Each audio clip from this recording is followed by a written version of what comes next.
বিপুল পরিমাণ ভর্তুকি প্রদান করেছি এবং জ্বালানি তেলের দাম সামান্য সমন্বয় করেছি।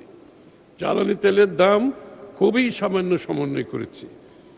অন্যান্য দেশের তুলনায় বাংলাদেশ বোধহয় অনেক একেবারে সবচেয়ে নিচের দিকে।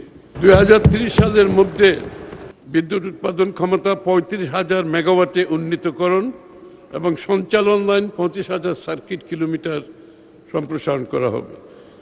2,400 মেগাওয়াট ক্ষমতার রূপপুর পারমাণবিক বিদ্যুৎ কেন্দ্রের মধ্যে প্রথম ইউনিট হতে জানুয়ারি 2027 নাগাদ 1200 মেগাওয়াট বিদ্যুৎ জাতীয় গ্রিডে যুক্ত করা হবে।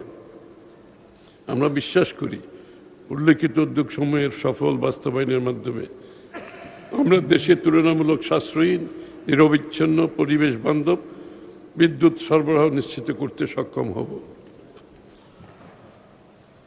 জ্বালানি ও খনিজ সম্পদ। মাননীয় স্পিকার, ফ্যাসিবাদী সরকারের জ্বালানি খাতে দীর্ঘস্থায়ী ভুল নীতি, প্রাতিষ্ঠানিক অনিয়ম, অব্যবস্থাপনা, আমদানি নির্ভরতা জ্বালানি খাতকে গভীর সংকটে ফেলেছে। এ সময় শুধুমাত্র তরলীকৃত প্রাকৃতিক গ্যাস এলএনজি এবং জ্বালানি তেল আমদানির উপর জোর দেওয়া হয়। দেশের নিজস্ব স্থলভাগ ও বঙ্গোপসাগরে গ্যাস অনুসন্ধানে জ্বালানি তেল রিফাইনিং মজুদ সক্ষমতা বৃদ্ধিতে উদ্যোগ গ্রহণ করা হয়নি।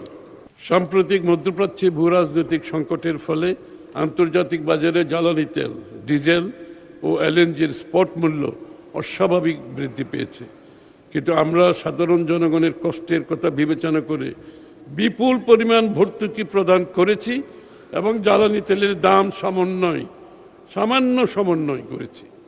জ্বালানি তেলের দাম খুবই সামান্য সমন্বয় করেছি। অন্যান্য দেশের তুলনায় বাংলাদেশ বোধহয় অনেক একেবারে সবচেয়ে নিচের দিকে। অন্যদিকে গ্যাসের সরবরাহ স্বাভাবিক ও মূল্য অপরিবর্তিত রেখেছি। গ্যাসের মূল্য কিন্তু এখন অপরিবর্তিত।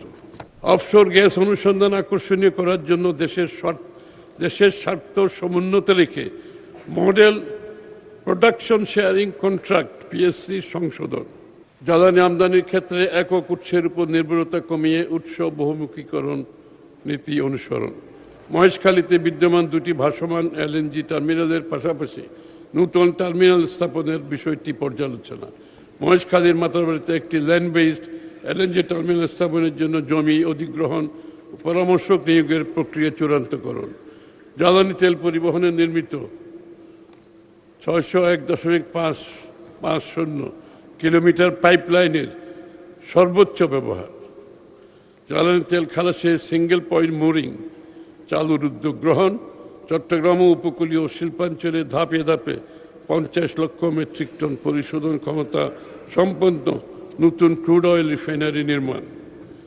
আমাদের বিশ্বাস প্রস্তাবিত উদ্যোগসমূহের সফল বাস্তবায়ন দেশের জ্বালানি নিরাপত্তা নিশ্চিতে সহায়ক হবে।